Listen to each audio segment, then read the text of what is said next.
trouve être mon terroir et la décision avait été prise au Conseil des ministres pour que justement nous allions à deux avec le ministre de la Défense et une grande délégation, plutôt pour des raisons de sécurité et de paix.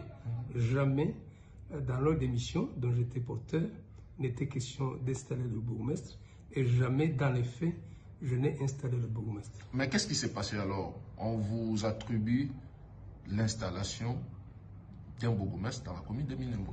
Voilà, on me l'a attribué de façon extrêmement abusive et mensongère.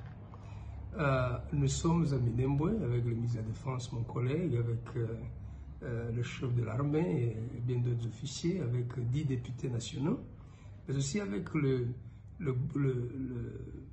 gouverneur de la province du Sud-Kivu et le ministre provincial de l'Intérieur. Alors, nous tenons des réunions sur le plan de la sécurité. Le bourgmestre de Minembwe fonctionne comme commune, comme bourgmestre depuis environ 2 ans. Normalement, il a été notifié par le gouverneur après sa nomination.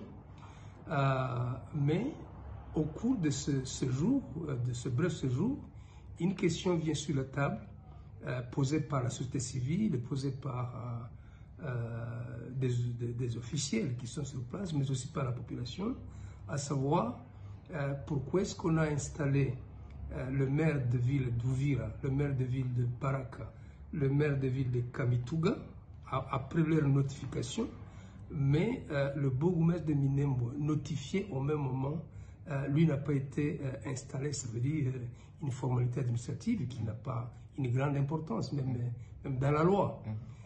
Mais c'est plutôt psychologique. Et le gouverneur de province du Sud-Kivu et le ministre de l'Intérieur disent, en effet, vous avez raison.